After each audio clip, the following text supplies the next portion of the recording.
Spirit of the river, help me, I am so tired. Cry no more, child. The river hears your cry and feels your pain. Long ago, in a peaceful African village, life moved slowly and loudly at the same time. Every morning, the sound of roosters woke the people. Women cooked outside their huts, men prepared for the farms, and children ran freely on dusty paths. Tall trees surrounded the village, and a wide river flowed nearby, giving water, fish, and stories to the people. Elders said the river was alive and watched everything. The villagers respected the river deeply. They did not shout near it or throw dirt inside. At night, the water reflected the moon like a mirror. Some said a spirit lived there. Some said it was only a story. But everyone agreed on one thing: the river never lied. In a small hut at the edge of the village lived a young lady named Nellu. She was 20 years old, slim, with soft brown skin and gentle eyes. Her hair was always neatly braided, even though she owned very little. Nello had once been a happy child, but happiness left her when her parents died many seasons ago. After her parents' death, Nello was taken in by her stepmother, Koko. Koko already had 2 daughters, Lia and Nia. At first, Koko pretended to care, but as time passed, her heart hardened. She turned Nello into a servant in her own home. Every day, before the sun rose, Nello woke up. She swept the compound, fetched water from the river, washed clothes, cooked meals, and cleaned the hut.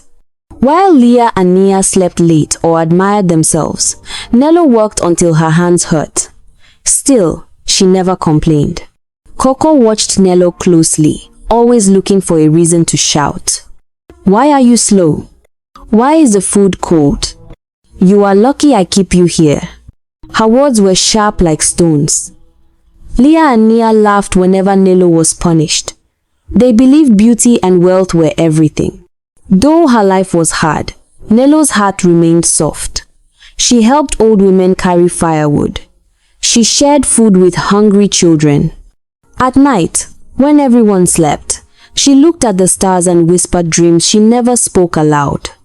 Across the village lived Sango, a young leader chosen by the elders. He was strong, wise, and calm. He listened more than he spoke. Many women admired him, but Sango believed a good heart mattered more than beauty. One morning, royal drums thundered through the village. Everyone rushed to the village square. An elder raised his staff and announced, "The Golden Masquerade Festival will hold in 3 nights. Sango will honor the ancestors and choose a woman of character." Excitement filled the air. Lia and Nia screamed with joy. "This is our chance!" they shouted. Koko smiled proudly. But Nello's heart felt heavy. She wanted to attend, not to be chosen, but to see joy, to dance once in her life. Yet she knew Koko would never allow it. When Nello gathered courage and asked softly, "Mother, may I attend the festival too?" Koko laughed loudly. "Festival? You? Go and fetch water."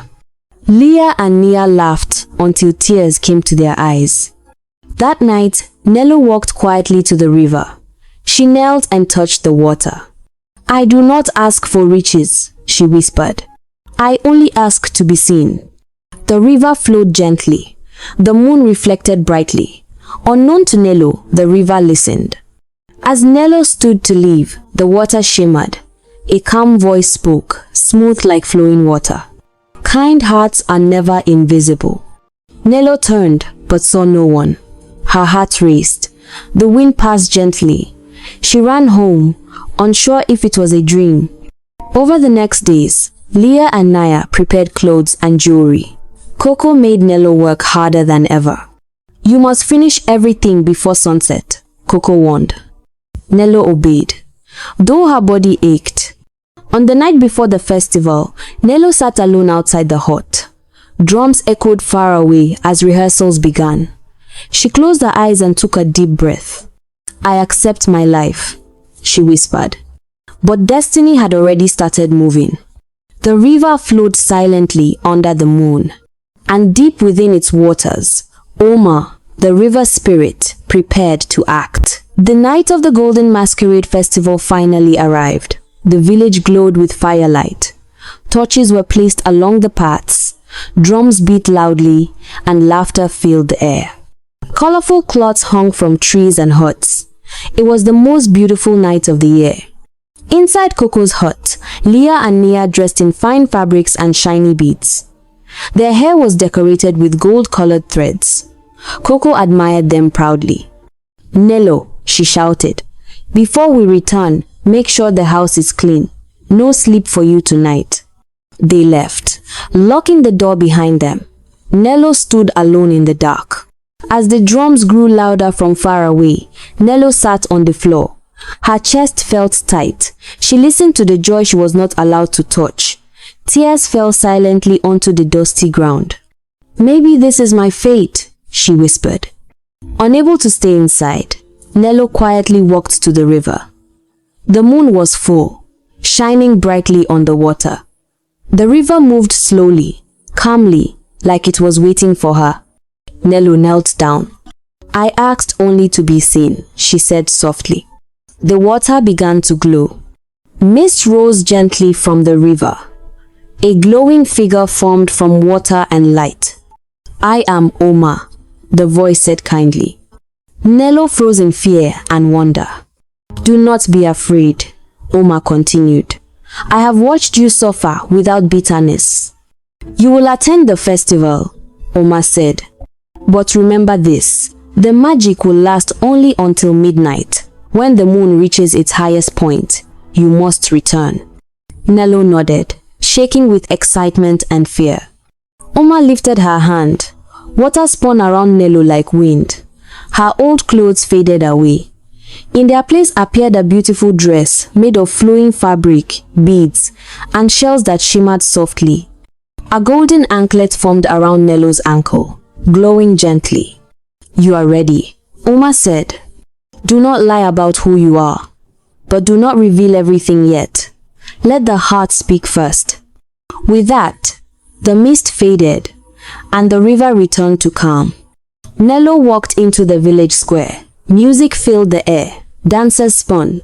Masks gleamed under firelights. When people saw her, they fell silent. "Who is she?" "She moves like light." Whispers followed her everywhere. Sango, seated among the elders, lifted his head. His eyes met Nello's. Something stirred inside him. He stood slowly. "I must meet her," he said quietly. Sango approached Nelo respectfully. "Welcome," he said. "I do not know your name, but your presence is peaceful." Nelo bowed slightly. "Thank you," she replied. They began to talk about the village, the people, kindness, and duty. Sango noticed something strange. Nelo did not boast. She did not laugh loudly or seek attention. She listened. She spoke with care. This is the kind of woman the ancestors favor, he thought. From across the square, Lia and Nia watched with burning jealousy. "Who is she?" Lia hissed. "She came from nowhere," Nia replied. Koko's face twisted with anger. The drums changed rhythm. It was time to dance. Nello danced lightly, her feet touching the earth like a whisper. The anklet glowed softly with every step. Sango could not look away. As joy filled Nello's heart, she glanced upward. The moon had climbed high. Her breath caught. "Midnight," she whispered. Without warning, Nello turned and ran. "Maiden!" Sango called, surprised. She did not stop. Her dress began to fade as she reached the edge of the square. As Nello ran, the golden anklet slipped from her ankle and fell to the ground. She did not notice. The magic faded completely as she disappeared into the night. Sango reached the spot where she vanished. He picked up the anklet. It was still warm. "I will find you," he said firmly. The ancestors had spoken. While Nelo returned to her life of hardship, Sango began a search that would shake the village. And Koko's cruelty was about to face truth. When morning came, the village woke up slowly. The fire torches were gone.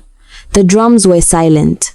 But the story of the mysterious girl from the festival was everywhere.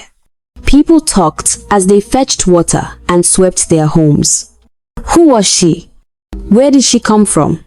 No one had answers. Sango did not sleep. He sat alone in his hut, holding the golden anklet in his hands. Every time he closed his eyes, he saw Nellu's calm smile. "This anklet will lead me to her," he said. At sunrise, he made a decision. Sango called the elders together. "I will search the village," he said. "The anklet will reveal its owner." The elders agreed. In this village, truth always came before pride. Back at Koko's hut, Lia and Nia talked loudly about the festival. "Everyone stared at us," Lia said proudly. Koko smiled, but deep inside, her heart burned with anger.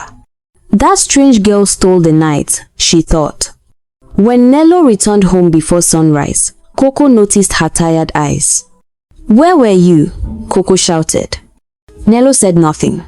As punishment, Koko gave her extra work, no food, no rest.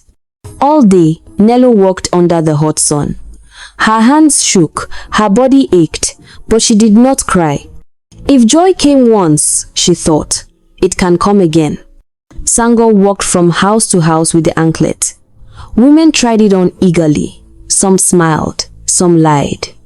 But the anklet stayed silent. It glowed for no one. The villagers began to whisper, "This is not ordinary gold. It listens to the heart." Some feared the anklet. Others hoped. When Koko heard about the search, fear entered her heart. What if the girl is close, she wondered. She watched Nello carefully, suspicion growing. That evening, Nello returned quietly to the river. "Oma," she whispered, "I am afraid." The river flowed calmly, offering silent comfort. A gentle wind touched Nello's face. "Be strong," a voice whispered. Nello knew Oma was watching. The next day, Sango reached the edge of the village Koko's compound. The anklet grew warm in his hand. Koko felt it. Her chest tightened. She pushed Nello into the back room. "Do not come out," she warned. As Sango called outside, Nello stepped back in fear and knocked over a bowl of water. It spilled across the ground, shining briefly like gold. "That movement, that presence," he said. He stepped inside. Koko rushed forward. "It belongs to my daughters," she shouted. Lia and Nia nodded quickly. Nello stood quietly, eyes lowered. She did not beg. She did not fight. She waited for truth. Sango raised his hand. "This matter will be decided before the elders," he said. "The village square will hear the truth." As the drums of judgment began to sound, Nello's fate stood on the edge of truth. And Koko's lies were about to be tested. At sunrise, the drum of judgment sounded across the village. This drum was beaten only when truth must be revealed. People left their huts and gathered at the village square. Elders sat in a wide circle. No laughter filled the air, only silence and waiting. Nello stood quietly at the edge of the crowd. She wore her old, simple clothes. Her feet were bare, yet her face was calm. Koko stood nearby with Lia and Nia, their faces tight with fear and pride. Sango stepped forward holding the golden anklet. "This anklet belongs to the woman whose heart the ancestors chose," he said. "Today, lies will fall, and truth will stand." Koko pushed Lia into the open. "She danced with you," Koko said quickly. Lia forced the anklet onto her ankle. The gold grew dull and slipped off. A low murmur passed through the crowd. Without pause, Koko pushed Nia forward. Nia tried the anklet. Nothing happened. The anklet stayed cold and silent. One elder shook his head. "Magic does not follow loud voices," he said. "It follows truth." Before anyone could call her, Nello stepped forward on her own. I did not come to take what is not mine, she said softly. I only stand for truth. As the anklet touched Nello's ankle, it burst into golden light. Mist formed above the ground. A glowing shape appeared, made of light and flowing air. I am Oma, spirit of the river. The voice echoed everywhere at once. The river itself was far away, yet water answered her call. The elders fell to their knees. This girl suffered without becoming cruel, Oma said. She kept kindness when others chose pride. Her voice turned firm. Jealousy brings darkness. Koko fell to the ground crying. I was afraid, she confessed. I feared she would rise above my daughters. Lia and Nia wept in shame beside her. The elders stood. Koko, your power over Nelo ends today, they declared. You will learn humility. Sango stepped forward and took Nello's hand. I choose the woman of truth and patience, he said. Cheers rose. The drumbeats changed from judgment to joy. That night, the village celebrated again. Not with pride, but with peace. Nello wore new beautiful clothes. She danced, not as a servant, but as an equal. Days later, Nello spoke to the elders. No child should suffer as I did, she said. New rules were made to protect the weak. The river flowed calmly again. Oma's voice faded into legend. But her lesson remained. Elders still tell this story by firelight. That truth does not shout. Kindness does not fail. And the river sees all. A good heart is stronger than beauty. Truth always finds its voice. Cruelty destroys itself. Patience brings destiny.